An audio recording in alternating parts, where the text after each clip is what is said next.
부모 자식 간에 소통이 안 돼서 힘들어하시는 분들이 생각보다 많으시더라고요. 네. 우리 엄마 아빠는 도대체 왜 저러실까? 혹은 내 속으로 난 자식인데 내 아이와 왜 말이 통하지 않는가 때문에 고민하시는 부모님들을 위해서 준비했습니다. 우리 집은 사이가 좀 어색하다. 공식적으로 인정하지 않는 것 같아요. 부모님과 함께 사는 게 싫어서 결혼을 후다닥 하는 사람이 있습니다. 저기 계시네요. 네. 모르는 척 해주는 게 있거든요. 저는 엄마가 이제 저한테 모르는 척 해주셨잖아요. 저는 어떻게 갚나요? 계좌 이체. 아버지, 아들한테 미안하다고 하지 마세요. 삶은 그렇게 길지 않다고 생각하거든요. 부모님이 자녀에게 남겨줄 최대의 유산은 제가 보기엔 건물이 아니라 함께 했던 추억인 것 같아요. 이영호 아나운서는 아버지 어머니와 사이가 좋으시죠? 저는 좀 좋은 편인 것 같아요. 그게 왜 좀 그럴까 생각을 해봤더니 저희 부모님은 좀 지방에 계시거든요. 그래서 1년에 뭐 명절 때나 많이 뵙지를 못해요. 그러다 보니까 오히려 더 사이가 좋아지는 게 아닌가. 왜 자꾸 만나면 왜 더 싸운다고 하잖아요. 그래서 좀 그렇지 않을까. 맞아요. 이제 저희가 방송하기 전에 네. PD님들이 계속 얘기하는 게 제 동선을 말하거든요. 어디 이상으로 가지 말라고 해요.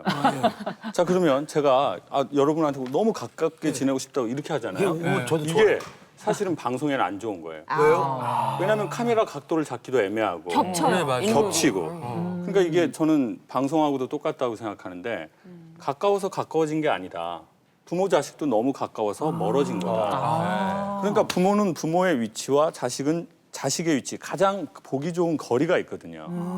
좋은 사이를 위해선 어느 정도 자기의 위치와 거리가 필요한 것 같아요. 굉장히 공감이 되는 게 제가 결혼을 결정했던 이유 중 하나가 아주 큰 요인이 이제는 부모님이랑은 좀 거리를 둬야겠다? 이제 좀 떨어져서 살아도 될 때가 됐구나라는 사랑해서 생각을 결혼한 게 했어요. 아니군요. 아니 계속 결론이 왜 남의 그런 생각을 그렇게 결론이 계속 들어오시는 많으셔. 이런 것 같습니다. 가깝다는 건 거리가 가까운 게 아니다. 서로가 부담이 없고 오히려 서로가 그리워하고 적당한 것이 가까운 것이지 한 집에 산다고 가까운 게 아니다. 네, 뭐 그런 얘기로 부모 자식 간의 관계를 좀 네. 소개하겠습니다. 제가 좀 알아보니까 이 강의를 보시고 사연을 저희 앞으로 많이 보내주셨어요. 그 사연과 고민들 중에서 특히나 오늘 주제 부모 자식 간의 소통에 관련된 것만 저희가 몇 개를 추려서 교수님에게 부탁을 좀 드려보려고 하는데 교수님 오늘 좀 풀어주셔야 됩니다. 네. 네. 자, 여유만만 과연 어떤 사연들이 도착해 있는지 첫 번째 사연은 우리 정용실 아나운서께서 읽어주시죠. 네, 50대 중반 가정주부께서 보내주신 사연입니다. 안녕하세요. 저는 50대 중반의 가정주부입니다. 학창 시절에 저는 대학에 들어가 디자이너가 되고 싶었는데요. 여자가 무슨 대학이냐며 졸업하면 취업해서 돈이나 벌어오라는 그 아버지의 강한 반대로 꿈을 접고 일찌감치 시집을 가게 됐습니다. 아버지 때문에 꿈을 포기한 게 원망이 컸던지 이후에 저도 모르게 아버지를 피하면서 대화도 아버지하고 사라졌고 어머니가 돌아가신 이후로는 1년에 딱 하루 어머니 기일에만 만나는 남보다 못한 그런 사이가 됐습니다. 바로 얼마 전에 어머니 기일이 있었는데요. 그날따라 동생들이 다 늦어갖고 그 저녁 내내 아버지하고 저하고 단 둘이 혹시 본인 얘기세요? 갑자기 너무 실감나게 얘기하셔가지고. 얘기가 됐어요. 단둘이 있게 됐는데 말 한마디 없던 그 시간에 50이 넘은 이 나이에도 고통이 너무 커서 이거 어떻게 풀어야 될지. 저희 어머니가 하셨던 말씀이 생각나네요. 뭐요? 어머니가 이제 초등학교를 못 나오셨거든요. 할아버지가 동생들을 이제 학교 보내야 되겠다고 엄마를 학교를 안 보내주셨대요. 맞딸이셨어요? 네, 어머니는 큰 딸이거든요. 예전에 큰딸 예전에 왜 그래서 그랬어요? 이제 어머니가 이제 한 80 가까이 되셨으니까요. 그래서 어머니 항상 이제 뭔가 서글퍼 주면 저한테 그렇게 말씀하시더라고요. 장호가 엄마가 엄마 이름을 기래버렸으면 너그 애비하고 안 살아잉? 그린다고 하세요? 항상 결론은 너그 애비하고 안 산다. 이게 어떻게 모든 과거의 역사는 너그 애비하고 안 산다. 저는 근데 또 어떻게 보면 할아버님께 감사드려야죠. 할아버지가 엄마를 학교에 안 보내셔서 제가 세상에 나올 수 있었거든요. 돌아가신 할아버님께 감사하는데 어머니의 인생 자체로는 상당히 서글픈 일이죠. 미국에서 사람들이 뭐 이렇게 뭐 조사를 했대요. 미국 사람들이 문신을 많이 하잖아요. 그래서 문신의 종류를 뭐로 하나, 어떤 글을 많이 새기나. 제일 많이 새긴 게 자기 엄마의 이름이래요. 정말요? 그게 이름이었어요. 아, 연인이나 배우자의 네. 이름이 아니고. 이렇게 뭐 아들이 이제 몸에다 정용실 이렇게 새기는 거죠. 고맙다고 해야 되나? 아들이 쓸 시간도 없는데. 뭐라고 해야 되나? 뭐라고 해야 되나? 영어로는 아니 근데 이게 한국 이름이라서 좀 그런 거예요. 그러니까. 뭐 미국으로 뭐 그레이스, 뭐 크리스틴 이러면 뭔가 있어 보이는데 몸에 윤수영 싫어. 우리 애들 말릴 거야. 그래서 그런 건데 이제 근데 자기 몸에 새길 만큼 내 몸에 새길 만큼 어떤 나에게 의미와 그렇죠. 내가 죽을 때까지 내 몸에 붙어 있는 거잖아요. 그 의미를 새기겠죠. 그러니까 내 어머니의 이름, 아니면 마마, 마더. 2위는 미국의 유명한 오토바이 회사의 브랜드 이름을 쓰고 있답니다. H. 네, 뭐 하여튼 뭐 이제 보통 문신하시는 분들이 바이크 타시는 분들이 많아요. 많죠. 남성미 막 이런 것들. 그리고 3위가 뭐냐면 뭐 예수님, 부처님, 하나님, 마리아 이런 종교의 신념을 또 석인대요. 아버지는 4위도 없고 5위도 없고 들어가는 6위도 게 없어요. 있나요? 아버지는 순위 없습니다. 아버지가 네, 아버지를 자기의 몸에 새기는 아들은 별로 없대요.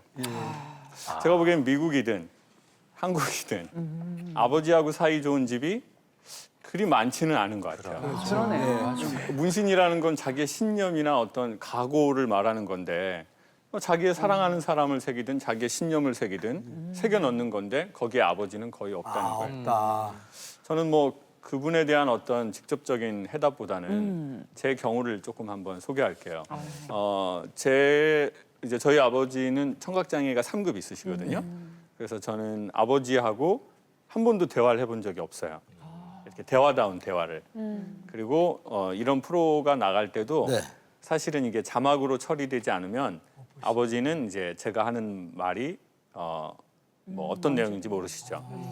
그리고 아버지가 노동일을 해서 저에게 성악을 가르치셨지만 아버지는 제 노래 소리를 한 번도 들으신 적이 없어요. 이제 그게 어떻게 보면 아들로서의 참 뭐 슬픔이기도 하죠. 그런데 이제 지금은 아버지하고 사이가 뭐 이렇게 막 친근하지는 않지만 예전에는 안 좋았었던 것 같아요. 그리고 그 안 좋다는 걸 인정하지 않았던 것 같아요. 그 대부분의 가족들은 묻어두는 것 같거든요. 그걸 공식적으로 인정하지 않는 것 같아요. 아, 우리 집은 사이가 좀 어색하다. 아, 엄마 아빠하고 이제 자녀 사이가 좀 어색하다는 걸 인정하지 않죠.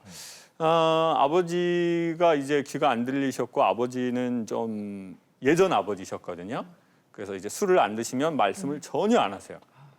그리고 이제 술을 드시면 청각장애가 있으신 분들이 좀 말을 크게 하시거든요. 그렇죠. 이제 3시간 연속 말씀이 가능하셨어요. 그렇지만 새로운 내용을 계속 하셨던 건 아니고요. 이제 하셨던 말씀을 또 하시고. 그래서 저는 술을 먹지 않습니다. 지금도. 그게 너무 싫어서. 네. 상처가 많이 됐던 것 같아요. 저희 형은 너무나 많은 상처가 된 것 같아요. 이렇게 나쁜 술은 자기가 먹어서 없애버려야 되겠다. 많이 먹고 있어요. 대부분의 사람들이 우리가 후자잖아. 대부분이. 다른 사람이 피해를 보기 전에 내가 먹어야서 이 한 몸이잖아요. 우리 가정 같은 일이 벌어지면 안 되겠다. 그런 이제 극단적인 성향이 드러난 것 같아요. 전 술을 아예 안 먹는 것도 그리 좋은 것 같지는 않아요. 가끔은 한두 잔 정도 할 수 있으면 좋은데 술에 대해서 제 마음은 좀 이런 게 있고 지금은 안 그러는데 예전에는 술 먹는 사람에 대해서 아버지의 옛 모습을 보는 듯한 느낌이 들었던 것 같아요. 그럴 수 있겠네. 그런데 아주 극단적으로 그러니까 저도 아버지가 싫어서 고향을 먼저 떠나버렸어요. 그리고 보통 부모님과 함께 사는 게 싫어서 결혼을 후다닥 하는 사람이 있습니다. 맞아요. 그런 경우들이 보통 보면 내가 저 사람을 좀 알아보고 결혼하는 게 상대적으로 좋은데 얼른 이 집안을 나가려고 선택을 해버렸어요. 그러면 난 이 사람하고 좀 덜 맞는데 근데 좀 덜 알아보고 선택했을 수 있겠죠. 근데 이제 저는 어쨌든 아버지가 좀 불편했기 때문에 떠나버렸어요. 싫었다기보다 불편했다는 말이 더 맞는 것 같아요. 그리고 감히 어떻게 자식이 아버지를 싫어해. 말이 안 되지. 그냥 난 아버지가 좀 불편해. 그래서 이제 집을 떠났죠. 그리고는 다시 집에 갈 일이 없어져 버렸어요. 그냥 군대도 가고 서울에서 직장 생활도 하고. 그래서 뭐 아버지하고 좋아질 일이 그냥 없더라고요. 없죠. 그리고는 마음에서 이런 생각이 드는 거예요. 아버지하고 관계 안 좋아져도 난 이제 살만해. 그렇죠. 맞아요. 또 성인이고. 네, 뭐 내가 돈 벌고 있고. 돈 벌고. 아버지가 뭐 나 경제적으로 안 도와주셔도 괜찮아. 그냥 1년에 한두 번 가서 인사드리지 뭐. 뭐 이렇게 돼버린 거죠. 형식적인 관계가 그렇죠. 된 건가요? 극적으로 이제 좋아진 일이 생긴 거예요. 저희 아버지에게서 전화가 온 거예요. 전화를. 아버지가 청각장애가 있으신데 제가 이제 여보세요 그랬는데 제주도에 있는 어떤 치과라는 거예요. 그래서 제가 강연 의뢰하시겠습니까? 그랬더니 그게 아니고요. 아버지가 누구누구씨 맞으세요라는 거예요. 그래서 제가 네 저희 아버지 맞습니다. 뭐 왜 그러세요? 그랬더니 아버지가 그 치과에 치료를 받으러 오셨는데 네? 치료비를 저에게 낼 수 있냐고 물어보라고 해서 전화를 임플란트를 하시는 게 비싼 걸 하신 거예요. 미안하니까 직접 못 하시. 그리고 아버지가 직접 전화가 안 되니까 이제 거기 있는 직원분을 시킨 거죠. 너무 황당하잖아요. 예. 제가 순간 이걸 왜 내가 혼자 내야 돼? 자식이 6인데 이걸 나눠 내야지. 그때 좀 이런 잘 생각이 벌고 드는 거예요. 계셨네. 왜냐면 아버지하고 사이가 안 좋으니까. 그렇지. 그러니까 아버지하고 사이가 좋으면 아버지가 제가 낼게요. 그럴 텐데. 이러면 되는데 나 아버지하고 그런데 반반. 당연히 그러면 내가 자식이 6명인데 그렇지. n분의 1을 해야지. 10만 원씩 내야지. 네. 그래서 제가 좀 이렇게 근데 여기 안 낸다고 할 수가 없잖아요. 그렇죠. 치과야. 치과에서. 저 못 냅니다. 소통 강사인데 저 돈 못 내요. 네? 저 가족 간의 소통이 중요한데요. 돈은 못 내요. 그러면 모양이 빠지잖아요. 뭐 얼마 나왔습니까? 그랬더니 아버지가 수입 재료로 다 하시고 싶어요. 수입 재료로. 그리고 신경 치료는 금으로 하시고 싶어 하신대요. 그러니까 아버지가 이미 해놓고 싶은 건 다 정하셨다. 정하고. 최고급으로. 그리고 이제 돈만 물어보라고 했대요. 그래서 제가 진짜 우리 아버지 참 또 이런 면이 제가 네 제가 낼게요. 뭐 잘 부탁드리겠습니다. 액수가 좀 많았죠. 네, 돈이 좀 많이 했어요. 사실 좀 많았었어요. 근데 여기서 안 낸다고 할 수 없으니까. 그렇지. 제가 내겠습니다. 잘 부탁드릴게요. 그리고 이제 끊으려고 그러는데 그분이 저한테 이러는 거예요. 그런데요. 할아버지가 전화 받고 달래요. 이제 답을 얻었으니까. 그래서 제가 네? 저희 아버지 귀 안 들리시는데 그랬더니 모르겠어요. 할아버지가 전화 바꾸라고 막 옆에서 뭐라 그러시는데 어떻게 하실 거예요? 이분도 좀 짜증이 난 거예요. 그치. 이제 말이 안 들리시는 할아버지가 뭐 이거 해줘라 그리고 또 전화 바꿔달라. 또 소리도 그리고는 굉장히 이제 크실 거예요. 그렇죠. 네, 그래서 제가 뭐 이걸 어떻게 해야 될지는 모르겠는 거예요. 뭘 어떻게 할지 모르 당연히 받아야죠. 아니 왜냐면 아버지하고 전화 통화를 해본 적이 한 번도 없거든요. 왜냐면 아버지는 귀가 안 들리시잖아요. 그러니까. 근데 이게 뭐 거의 40년 가까이 돼서 마치 어떻게 보면 신이 당신에게 전화가 왔는데 당신 받을래요? 라고 하는 느낌보다 더 버거운 거예요. 나는 무슨 말을 아버지에게 해야 될지도 모르겠고. 그래서 바꿔주세요. 근데 정말 아버지가 전화를 받으시는 거예요. 귀가 안 들리는 분들은 소리를 되게 크게 하시거든요. 저는 가만히 있고 아버지가 이러시는 거예요. 막둥이냐! 아버지다! 미안하다. 그 얘기하려고. 근데 아버지가 미안하다는 얘기를 진짜로 미안하신지 아주 작게 하시더라고요. 원래 사람은 소리가 안 들리면 소리를 통제하지 못하거든요. 그러니까 소리를 크게 낸다는 건 내가 소리가 안 들린다는 거예요. 근데 소리를 작게 하신 건 마음이 정말 미안하신 거예요. 고마운 거 아닌가? 그냥 고맙다. 근데 그 순간 제가 조금 기분이 좋지는 않더라고요. 그래서 제가 아버지, 아들한테 미안하다고 하지 마세요. 그냥 돈 내라고 하세요. 감동. 힘들게 키웠으니까. 아버지가 전화를 벌써 끊어버리셨더라고요. 저는 좀 결혼하기가 싫더라고요. 아버지 때문에. 애 낳기도 싫고. 예. 그것도 아버지 때문에. 근데 이런 말을 입 밖으로 꺼낸 적이 한 번도 없었죠. 그 얘기를 마주친다는 건 매우 두려운 일이거든요. 근데 그 아버지가 언젠가는 저한테 미안해야 된다고 저는 생각하고 살았던 것 같아요. 아버지는 나한테 잘못을 많이 했어. 엄마에게도 모든 자식에게도. 그러니까 아버지는 돌아가시기 전에 사과를 해야 돼. 근데 막상 미안하다는 얘기를 들었는데 이게 기분이 좋은 게 아니라 되게 속이 상하는 거예요. 그리고는 영원히 안 좋아질 것 같은 아버지하고 막내 아들 사이, 그리고 좋아지고 싶지도 않았던 아버지하고 아들 사이가 뭐 아버지 몰래 아주 조금 좋아지더라고요. 전에 저는 제주도에 강연을 가면 돈을 엄마에게만 드렸어요. 아버지에게 드렸더니 윷놀이로 사회에 환원을 하시더라고요. 그리고는 이제 어머니하고 70이 넘으시면 전 두 분이 안 싸울 줄 알았거든요. 그런데 중학생 친구들이 하는 욕을 서로 배우셔서 싸우시더라고요. 그래서 제가 우리 아버지는 돈 없이 돌아가셔야 돼라고 생각을 했어요. 왜? 아버지는 항상 돈을 들이면 문제를 일으키시는 거예요. 사고 치실까 봐.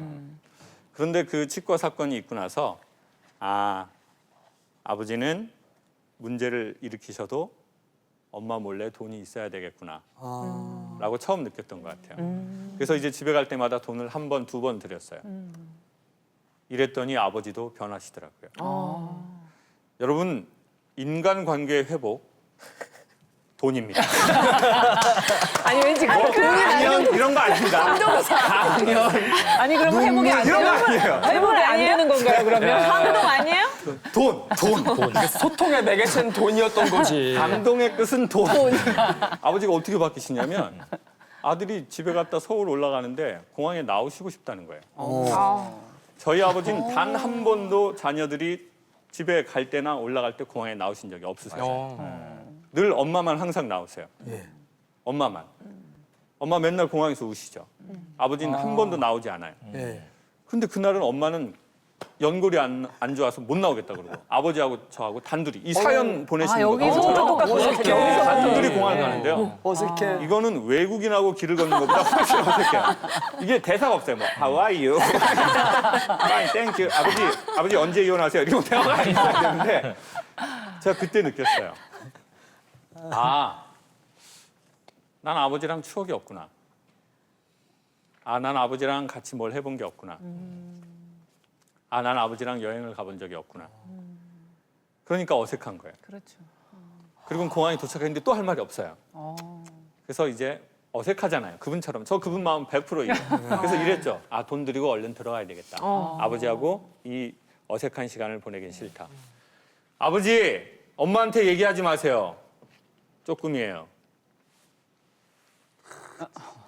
그럼 그냥 들어가 버렸어요. 원래 주민등록증을 보여주고 이렇게 딱 돌아보면 엄마는 저기서 울고 계세요. 이렇게. 아가 가. 그러면 저는 이제 엄마가 우는 걸 보고 싶어 하지 않거든요. 엄마가 우시는 걸 제가 어려서 많이 봤거든요. 그런데 그날은 아버지가 나오셨기 때문에 제가 어떻게 해야 될지 모르겠는 거예요. 만약 돌아봤는데 아버지하고 저하고 눈이 마주치면 제가 우리 아나운서분처럼 그 자리에 주저앉아서 울어버릴 것 같아요. 그래서 속으로 이렇게 생각했죠. 영화야 뭐야. 왜 나오셔가지고 분위기를 이렇게 어색하게 만드나. 그리고는 이렇게 해가지고 돌아봤는데요. 아버지가 한 발자국도 안 움직이시고 돈을 세고 계시더라고요. 진짜. 조금 어처구니가 일단은 없고 두 번째는 에이 다행이다. 아버지랑 나랑 눈 마주쳤으면 어떡할 뻔했어. 내가 왜 우는지도 모르지만 이 자리에 앉아서 서글프게 울 뻔했는데. 그런데 갑자기 그 순간 온 공항의 조명이 꺼지고 핀 조명 하나가 아버지 등 뒤를 비추는 것처럼 정말 보이는 거예요. 주변에 아무도 안 보이고 아버지만 딱 보이는데 아버지가 이제 저처럼 이렇게 자켓을 입지 않으시고 아버지는 평생 노동을 하셨기 때문에 이제 잠바를 입으시거든요. 근데 잠바를 입고 혼자 가시는데 제가 두 가지를 본 거예요. 첫 번째는 왼쪽 어깨가 내려앉으신 거. 두 번째는 오른쪽 무릎을 꺾어서 걸으시더라고요. 아주 불편하게. 아버지의 뒷모습을 제가 처음 본 것 같아요. 그리고 그것도 2초 이상 보면 눈물이 날 것 같아서 그냥 들어가 버렸어요. 누군가의 뒷모습이 보이면 사랑이 시작된 거래요. 어느 날 부모님의 앞모습 말고 뒷모습이 보이면 그때 우리는 가족이 된 걸 거예요. 그 이후로 제가 좀 또 그러니까 제가 한번 바뀌니 아버지가 바뀌고, 그러니까 또 아버지가 바뀌니 제가 또 한번 바뀌더라고요. 저희 집은 원래 헤어질 때 엄마하고만 안아요. 아버지는 한 번도 저를 안아주신 적이 없어요. 그건 마치 군대에서 이병이 장군님을 안아드리는 거하고 똑같아요. 장군님, 군대 생활 열심히 하세요. 타령하지 마시고요. 파이팅! 그런 것처럼 저희 집안에선 참 개념이 없는 행동이에요. 감히 자식이 아버지를 안는다는 것. 그런데 또 그 다음에 제주도에 일이 있어서 가고 나서 헤어질 때 엄마하고 한 번 안았는데 아버지는 저기서 가만히 계시더라고요. 근데 갑자기 제가 어디에서 어떤 마음이 생겼는지 모르게 제가 아버지 곁을 가서 아버지를 이렇게 안았어요. 그랬더니 저희 아버지가 이러고 계시는 거예요. 어색하셔서. 두 가지를 느꼈는데 좋으신 거. 아주 긴장하신다는 거 하나. 두 번째는 60년 가까이를 힘든 육체 노동을 한 남자의 뼈와 살의 느낌이 고스란히 제 여기로 복사가 되는 것 같더라고요. 아버지가 돌아가셔도 그 느낌은 저에게 남아있을 것 같아요. 사람은 언제 죽냐면 누군가의 기억에서 사라지면 사람은 죽는 거래요. 부모님 돌아가시겠죠. 근데 심지어는 살아있는데도 부모님과 추억이 없으면 부모님은 돌아가신 거거든요. 그리고 부모님이 돌아가셔도 서로의 추억이 있으면 부모님은 살아계신 거겠죠. 저는 그분께 그 말씀을 드리고 싶어요. 첫 번째, 어색함의 강을 건너라. 어색하지 않고 관계가 좋아질 수는 없다. 우리는 보통 어색하다는 것을 불편함이라고 생각하는데 사실 사람들은 하던 대로를 자연스럽다고 말하는 거거든요. 근데 자연스러움은 자연하고 스럽다, 연결된다는 뜻이기 때문에 나와 내가 서로 연결된다, 이어진다는 게 자연스럽다는 말이고, 우리가 보통 자연스럽다는 건 전에 길들여졌던 방식을 말하는 거죠. 그러니까 이 방식이 틀렸다라고 생각하면 어색해야 정답이라는 거예요. 그러니까 그분께 어색해라. 그리고 오히려 더 어색한 행위를 해라. 근데 반복해서 해보셔라. 저는 아버지에게 돈을 반복해서 드렸습니다. 이 반복이 중요합니다. 그러니까 차라리 100만 원 드릴 거면요, 10만 원을 10번에 나눠서 정기적으로 드리십시오. 어색해도 드리십시오. 모든 경전에는 사람은 돈이 있는 곳에 마음이 있다고 그랬거든요. 네. 내가 마음이 있으면요, 반드시 돈을 씁니다. 그리고 돈을 쓰면 마음이 생깁니다, 저쪽에서. 이게 돈과 마음의 원리입니다. 뭐 항상 저한테 뭐 아나운서 분들이 뭐 강의 최고예요, 최고예요. 맨날 울면 뭐 합니까? 아무것도 안 주는데. 맨날 울면 뭐 하냐고요? 아무것도 안 주는데. 이런 걸 심리학에선 날름날름 먹는다고 그래요. 왜 날름 먹냐고요? 감동을 줬으면 뭐 좀 줘요. 그렇죠. 아이고 속을 뻥 뚫어졌는데. 그렇죠. 어색하셔라. 그리고 어색함을 반복하셔라.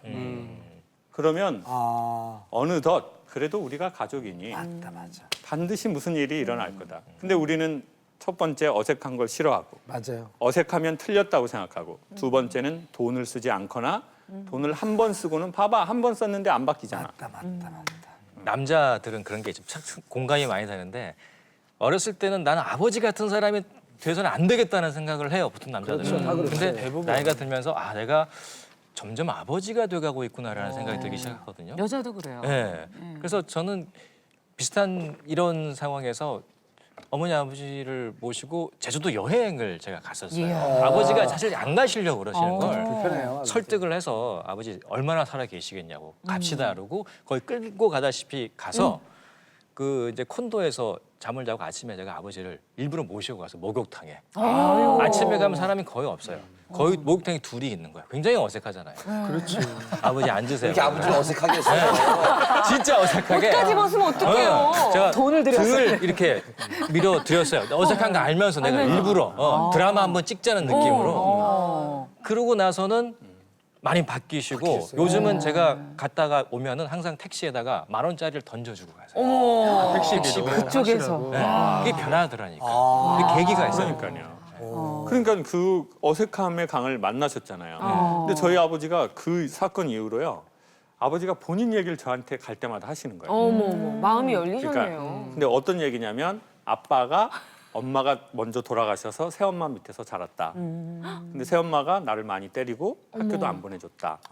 그리고는 이제 그 새엄마, 그러니까 두 번째 할머니가 오셨는데 그 할머니에게서 낳은 이제 자녀가 있거든요. 작은 아버지가 있죠. 네. 근데 그 아버지가 그 어머니, 그러니까 돌아가신 두 번째 할머니를 부를 때 내 엄마라고 안 하시고 그 두 번째 작은 아버님의 성함을 부르면서 누구 엄마라고 하시는 거예요.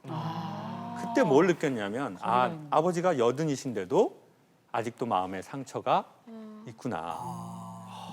그러니까 아버지로서가 아니라 누구의 아들로서 그 상처가 있구나. 그러니까 제가 그때는 아버지로 보이는 게 아니라 어떤 독립된 남자로 보이는 거예요. 그렇죠. 그리고 때로는 아이로 보이는 거예요. 아버지가 그때의 상처가 지금도 있구나.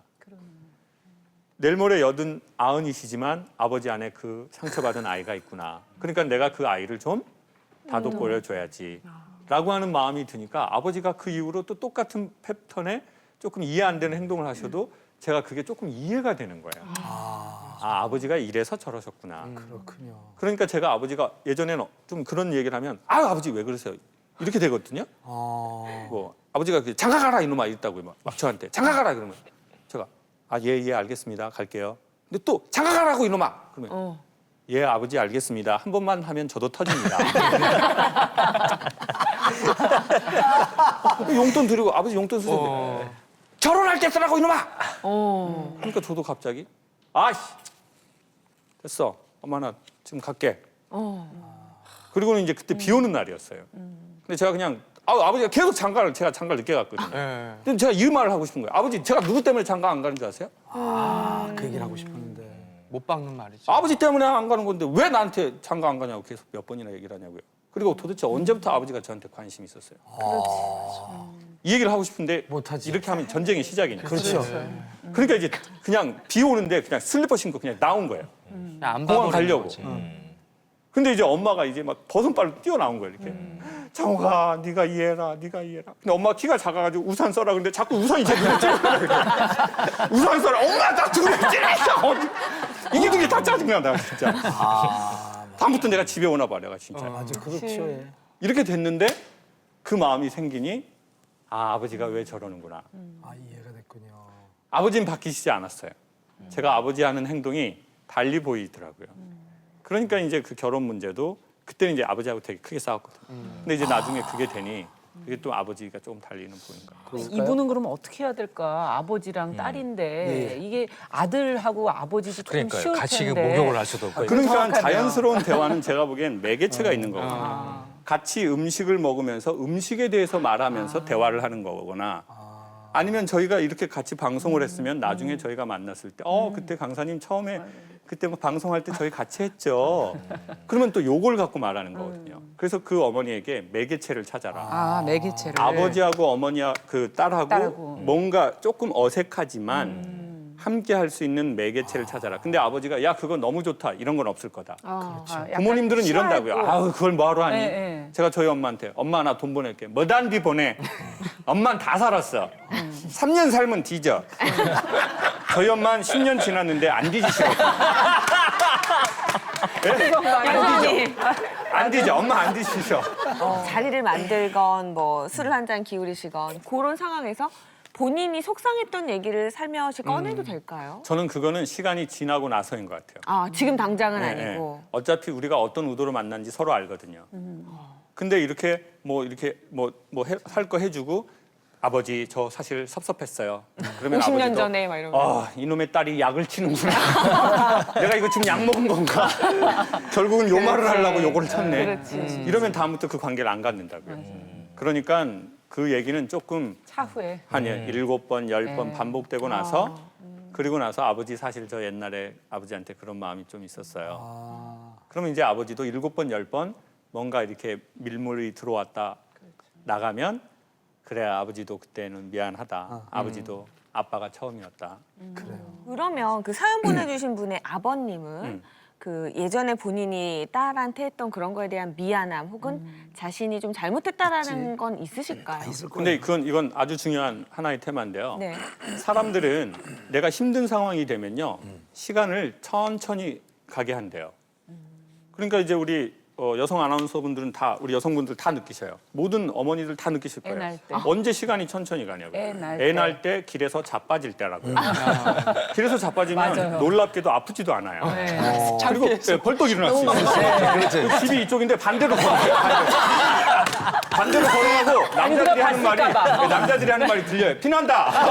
근데 나는 뭐가 다리에서 흐르는데 아프지 않아. 괜찮아. 골목을 가면 피나고 있어. 그러니까 이게 무슨 말이냐면 사람은 정말 힘들잖아요. 힘들면 뇌가 시간을 늘린대요. 시간의 개념은 1초에 찍는 사진의 매수예요. 즉 연사 기능을 발휘하는 거예요. 그러니까 영화 매트릭스처럼 시간이 이렇게 되는 거예요. 그리고 주변에 있는 상황을 확대해서 기억한대요. 왜 그러나 봤더니 다음에 비슷한 환경이 오면 주위에서 자기를 보호하려는 거래요. 인공지능 기능이에요. 그러니까요 상처에 대해서는 자녀들이 지금 계속 상처받았다고 해요. 아버지가 그때 그래서 저 상처받았어요. 어쩜 아버지 그러실 수 있어요. 그러시면 안 되죠 아버지가. 엄마가 나한테 그러면 안 되죠. 이러는 거는 왜 그러냐면요. 근데 더 화나는 게 뭐냐면 그래서 저 화났어요. 그런데 저 사람 기억을 못 한다는 거예요. 그렇지. 별로 중요한 네, 거. 그리고 대부분 야 그걸 갖고 그걸 너 평생을 갖고 지금 기억을 하니? 아무 의미 없었어. 뭐 그렇죠. 이렇게. 그러면 봐봐요. 이래서 제가 아버지하고 대화가 안 돼요. 아버지는 이중인격자야. 다른 사람한테는 그렇게 잘하고 어떻게 저한테는 그러실 수가 있어요. 맞아. 이게 왜 그런 거냐면요. 사실 아버지는 정말 그만한 의도를 갖고 말한 게 아니에요. 근데 딸이 그때 내가 어렸고 경제적으로 사회적으로 위험했기 때문에 그 사람이 한 걸 확대한 거예요. 맞아요. 그러면 이 관계가 좋아지려면 결론적으로 두 가지가 필요해요. 첫 번째 내가 상처를 줬다는 사람은 나 원래 그만큼 주지 않았어요. 맞아요. 근데 이 사람이 위험하고 힘들어서 그걸 확대했으니 야 미안하다. 원래 이 정도 감정이 맞아요. 그래도 저 사람이 확대해서 그 감정을 받았으니 이렇게 말하는 게 맞죠. 정말 미안하다.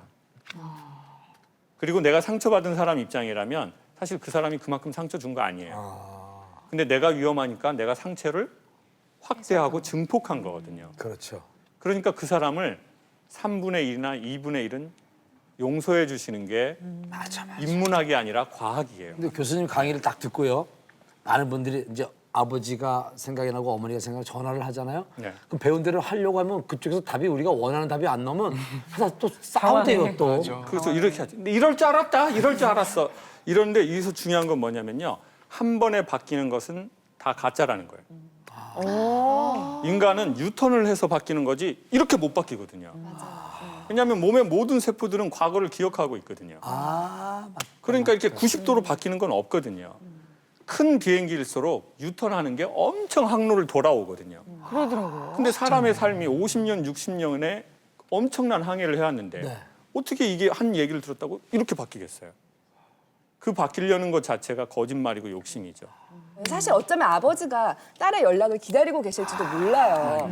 그래서 전화하시면 좋겠고 전화가 힘들면 요새 막 메시지도 많이 보내잖아요. 그냥 안부 인사라도 올리고 아니면은 뭐 아버님이 뭐 좋아하시는 뭐 그런 풍경 사진 어른들 뭐 꽃 사진 이런 거 좋아하시잖아요. 그런 거 이거 제가 찍었는데요. 뭐 보내드리고 그렇게 하면서 조금씩 용서해라. 강을 건너가면 되지 딸이 않을까 아버지를 용서해라. 라는 생각을 했어요. 용기 있는 사람이 새로운 땅에 들어간대요. 네.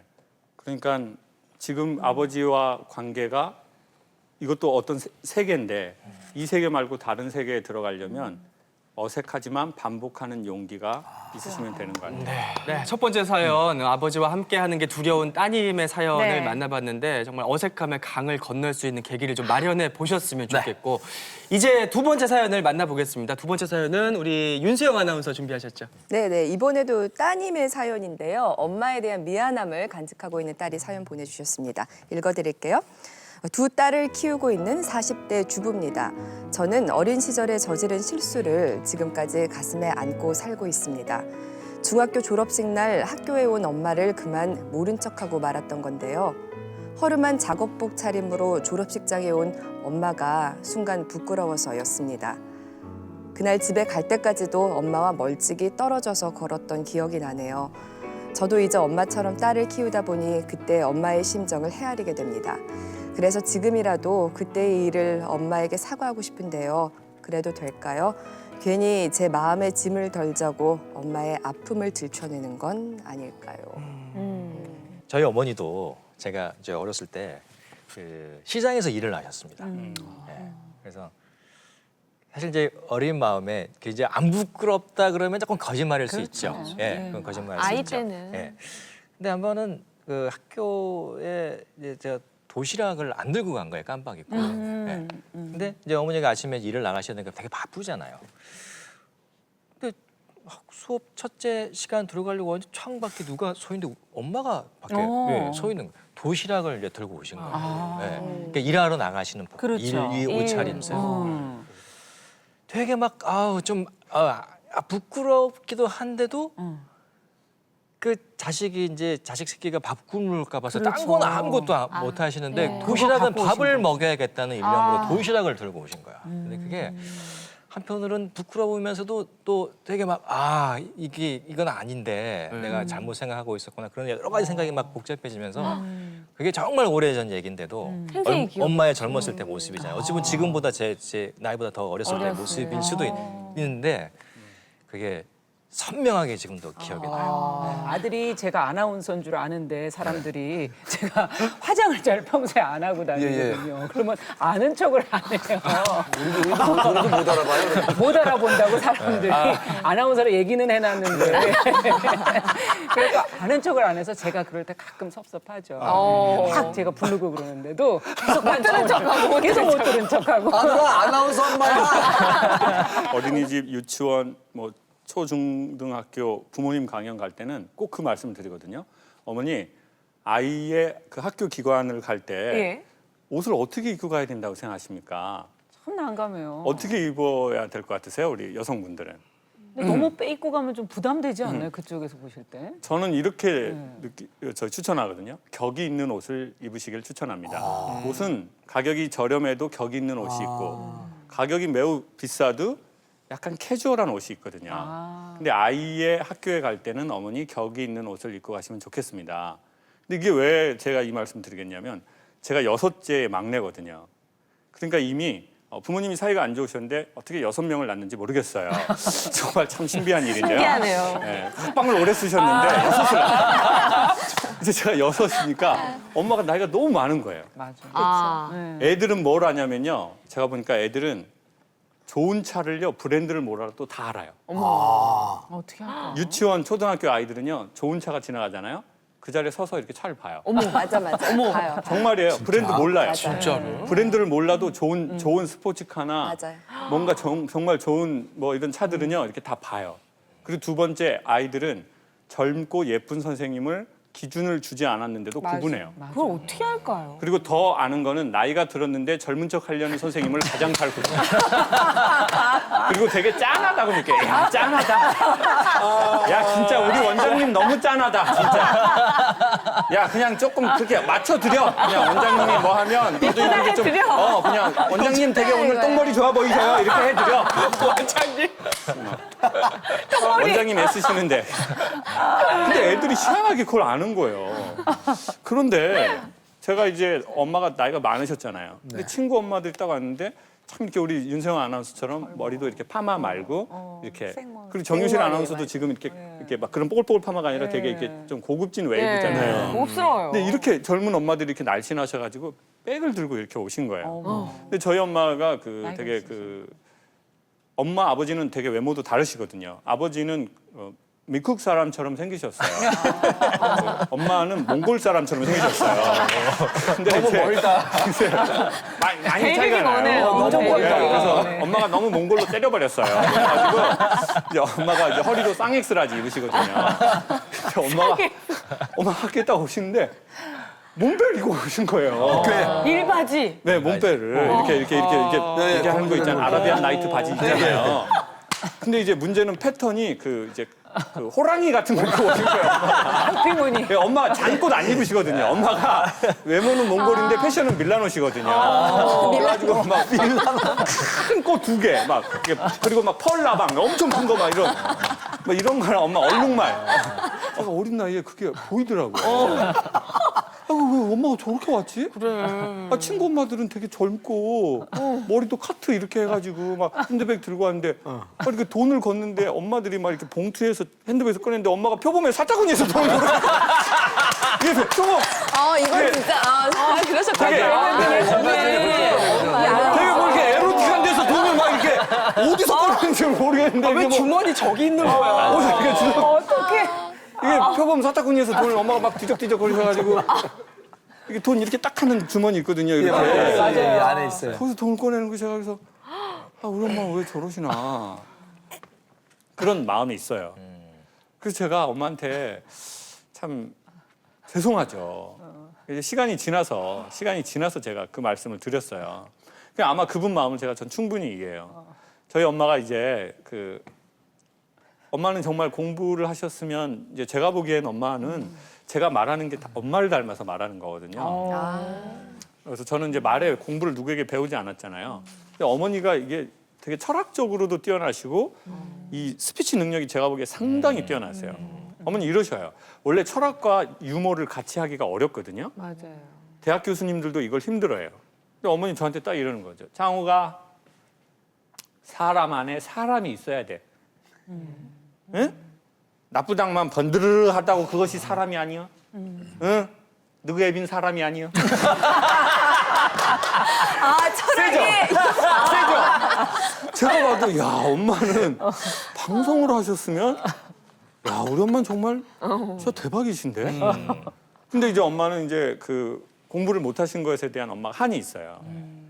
그래서 이제 제가 그걸 어렸을 적에는 애들이 그걸 이용하는 게 있잖아요. 엄마가 모르는 걸. 그래서 제가 이랬죠. 엄마, 나 영안사전 사야 돼. 돈 줘. 이랬어요. 그래서 얼마예요? 그때 10,000원 돈을 줬어요. 오락실 다 썼죠. 지났어요. 또 엄마, 나 한영사전 사야 돼. 돈 줘. 그랬어요. 저번에 안 샀어. 그건 영한. 이건 한영. 오, 자신 있게. 돈 줘 엄마. 그랬더니 엄마가 저번에 안 샀어. 엄마가 모르니까 그렇지 영어를. 이 사전도 있고 이 사전도 있다고 줘. 그러니까 이제 엄마가 알았어. 그래가지고 또 사타구니에서 이렇게 엄마가 표범 안에서 돈을 꺼내가지고 주시더라고요. 그래서 제가 시간이 지나고 40이 넘고 나서 어느 날 생각을 한 거예요. 그때 엄마가 모르셨을까? 아니다. 부모는 자식을 낳아보면 자식이 나에게 거짓말하는 거 알거든요. 다 알아요. 근데 엄마가 그때 왜 속으셨을까? 제가 보기엔 첫째, 엄마의 자존심 상하게 한 걸 엄마가 나타내기 싫으셨던 것 같아요. 내가 영어를 모르고 뭐 이렇게 정확하게 모르는데 내 아들이 그걸 속이는 거잖아요. 내가 모르는 내 아킬레스건을 가지고. 그리고 두 번째, 엄마는 알고도 속아주신 거예요. 왜냐하면 자식에 대한 사랑이 있었기 때문이겠죠. 자식을 무안해하고 싶지 않으니까. 저는 요즘 젊은 부모님들이, 특별히 젊은 엄마들이 자식과 문제가 생긴 걸 많이 봤거든요. 근데 예전 엄마에 비해서 요즘 젊은 엄마들은 이런 교육을 엄청 많이 받아요. 부모 교육도 정말 많이 들어요. 근데 왜 자꾸 자녀와 문제가 생기나 봤더니 사람은 자녀 교육의 최고봉은 제가 보기에 모르는 척 해주는 게 있거든요. 저는 엄마가 이제 저한테 모르는 척 해주셨잖아요. 그걸 제가 알았다고요. 그럼 시간이 지나서 저는 어떻게 갚나요? 계좌 이체. 계좌 이체로 어머니에게 송금으로. 그 교육에 대한 것을 갚는다. 네? 정말 감동의 완성. 돈이라고 말씀드렸죠. 네? 근데 그때 엄마가 거기다 대고 야 이놈 새끼야 어디서 엄마를 속이고 있어? 엄마가 딱 보면 너 모를 줄 알아? 이랬으면 계좌 이체는 없죠. 그걸로 끝났을 거예요. 근데 어쩌면 어머니가 돌아가셔도 전 어머니가 저에게 속아주셨던 걸 계속 기억할 것 같아요. 저는 사람이 배워야 된다고 생각하는데 왜 배워야 되냐면 부모 자식 사이에서는 모르는 척 해주려고 배워야 되는 것 같아요. 아는 척 하려고 배우는 게 아니라 모르는 척 해주려고 배워야 되는 거죠. 근데 똑똑하면 아는 척 하려고 배우거든요. 그러면 아이의 공간이 없어져요. 아이가 실수를 할 공간, 엄마를 속일 공간. 그리고 너 어디서 엄마를 속이고 있어? 엄마가 너 어디서? 엄마 모를 줄 알아? 엄마 아나운서야? 엄마 딱 보면 다 알아. 엄마 방울뱀이라고. 그러면 이제 애들이 이제 엄마가 이제 무서운 거예요. 그리고는 애들도 엄마를 공격할 걸 찾죠. 엄마도 이렇잖아. 뭐 엄마 아나운서 뭐 텔레비 나올 때는 뭐 되게 예쁘게 말하고 나한테는 그렇게 말 안 하잖아. 뭐 엄마 다 얘기해 버릴 거야, 씨 아주 그냥. 나 얘기하면 엄마 아나운서 생활 끝이야, 씨. 클래식 방송 하듯이 나한테 해주라고 엄마. 클래식에서는 맨날 좋게 하면서 뭐. 그러면은 이놈 새끼 너 지혜비 같은 건 똑같은 놈이야, 저놈이야 그냥. 맞아. 그러면 이제 관계가 악화되잖아요. 예? 저것들이 내 약점을 알고 또 그냥 서로 가족끼리 약점을 짚고 막 이러니까. 그래서 제가 보기에 저는 근데 그분에게 그 말씀 드리고 싶어요. 엄마는 아셨을 거다. 자녀가 나를 보고 창피하는 거 엄마가 왜 모르셨겠어요? 내 뱃속에서 낳았는데. 맞아. 그렇지만 저는 이제 그분의 마음에 구획선을 정리하기 위해서 이제 엄마한테 한 번 정도 얘기하면 좋겠다. 근데 그냥 말하지 마라. 좋은 옷을 사드리면서 말해라. 아 맞아요. 네. 맞아요. 예. 요거만 하면 안 된다. 그렇죠. 예, 엄마 나 그때 그랬는데 이번에 강연을 봤는데 내가 너무 엄마한테 미안해 이러지 말고 엄마 이렇게 좋아하시는 거 이렇게 주로 어머니들이 호랑이나 표범을 많이 좋아하시잖아요. 얼룩말 주로 나이가 드실수록 센 거 많이 좋아하시잖아요. 이거 입으면 우리 엄마가 격이 있겠다 싶은 거. 내가 이제 내 돈으로 살 수 있는 만큼 해서 그거 사서 엄마 나 사실 어렸을 때 엄마가 그래서 되게 창피하더라고. 근데 나이 들어보니까 내가 엄마 너무너무 미안해. 엄마가 돈이 없어서 그런 건데 내가 그때는 철이 너무 없었었어 엄마. 엄마 나 이거 샀어. 이거 한번 입어봐. 그러면 엄마가 얼마나 흐뭇해하겠어요. 그렇죠. 네.